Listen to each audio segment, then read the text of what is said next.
Përshëndetje miqtë e mi. Unë jam Fejzo Nikolari, pedagog në Fakultetin e Inxhinierisë, si dhe kandidat për deputet për Partinë Lëvizja Shqipëria e Re në qarkun e Tiranës. Në këtë prezantim jam munduar të paraqes një nga synimet kryesore të platformës së Partisë Lëvizja Shqipëria e Re, e cila është masivizimi i prodhimit të energjisë rinovshme. Por natyrshëm lind pyetja: çfarë do të thotë masivizimi i energjisë?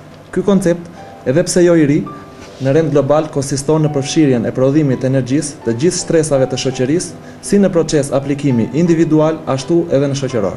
Në këto 23 vite të fundit, politikbërësit janë përqendruar tërësisht në prodhimin e energjisë, edhe pse me kosto shumë të lartë për individin dhe biznesin, duke u përqendruar në këtë fushë prodhimi në formën e monopolit, vetëm në duart e një grupi të ngushtë individësh, të cilët luftojnë për mirëqenien sociale e ekonomike të shoqërisë, por vetëm për masivizimin e interesave personale. Partia Lëvizja Shqipëria e Re, duke qenë drejt për së drejti e interesuar në eliminimin e të gjithë formave korruptive dhe penalizuese, ka ngritur edhe në fushën e prodhimit të energjisë një grup pune të përbërë nga specialistë të fushës energjisë, të cilët kanë hartuar politikat e nevojshme dhe implementimin e formave më efektive të prodhimit të energjisë. Nëpërmjet këtij procesi, Partia Lëvizja Shqipëria e Re synon përfshirjen në prodhimin e energjisë ku çdo individ të jetë vetëprodhues, në mënyrë që të ardhurat ekonomike të kursyeara të jenë sa më të larta dhe jo të derdhura për kompanitë monopolizuese të prodhimit të energjisë. Partia Lëvizja Shqipëria e Re, duke qenë drejt për së drejti e interesuar në eliminimin e të gjithë formave korruptive dhe penalizuese, ka ngritur edhe në fushën e prodhimit të energjisë një grup pune të përbërë nga specialistë të fushës energjisë,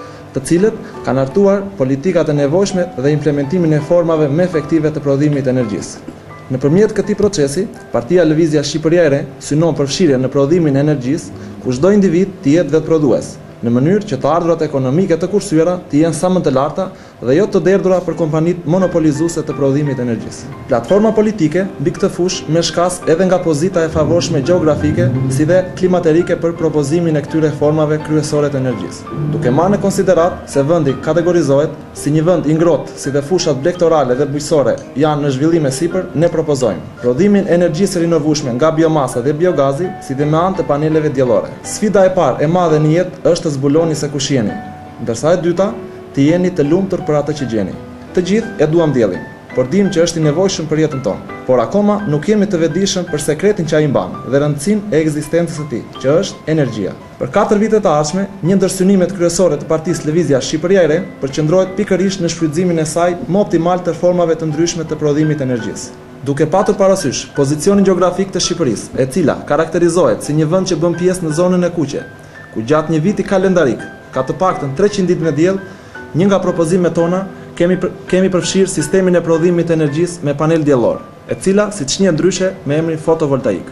Skema e paraqitur na tregon ndërtimin e sistemit të përfitimit të energjisë nëpërmjet paneleve diellore, ku shohim të gjitha hallkat përbërëse nga akumulimi i rrezave të diellit deri te përfitimi i konsumatorit. Siç edhe përmendëm më sipër, nisma e Partisë Lëvizja Shqipëria e Re përfshin në synimet e saj veshjen me panele diellore të 21.000 çative për përdorim vetjak të energjisë. Veshja e çative të shtëpive mundson prodhimin e energjisë së nevojshme për të përballuar shpenzimet për energji të çdo familje shqiptare. Kjo formë mund të aplikohet jo vetëm në banesa individuale, por dhe në faqet e ndërtesave me xham, ku xhami do të zëvendësohej me vendosjen e paneleve diellore. Këto panele jo vetëm do të shërbenin për prodhimin e energjisë, por dhe do të ruanin vlerat ekologjike dhe estetike të objektit.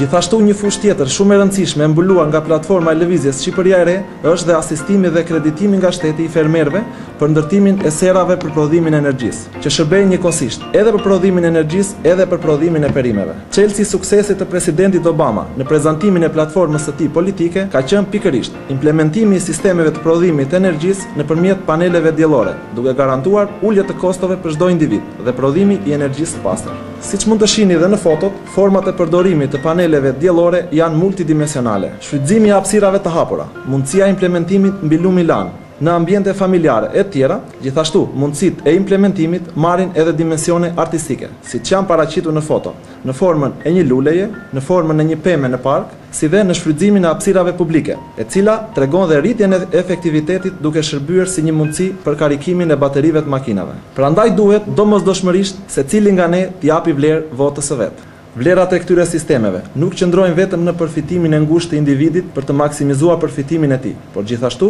janë forma të pastra të prodhimit të energjisë, të cilat janë dhe miqësore me ambientin. Ky i fundit, siç e dim të gjithë, është një nga problemet madhore globale sot për sot. Ku dim që ndotjet në atmosferë krijojnë efektin serë dhe shiun acid. E vetmja gjë që ka përcen fatin e vështirë është puna. Për këtë arsye, ne besojmë se duke i dhënë mundësi 21.000 familjeve për t'u asistuar dhe kredituar nga shteti shqiptar në ndërtimin e stallave të baktive, si dhe stabilimenteve për prodhimin e energjisë me biogaz, do të mund të ofrojmë një alternativë inovative të prodhimit të energjisë në Shqipëri.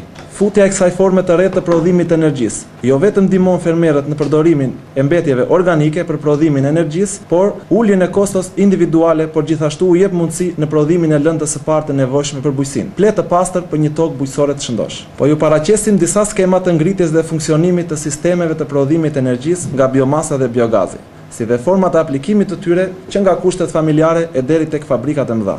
Çelësi i suksesit në jetë është të bëni zgjedhjen e dur. Votoni Partinë Lëvizja Shqipëria e Re për drejtësi dhe zhvillim. Votoni numrin 56. Nëse ti nuk bëhesh pjesë e zgjidhjes, atëherë do të jesh pjesë e problemit.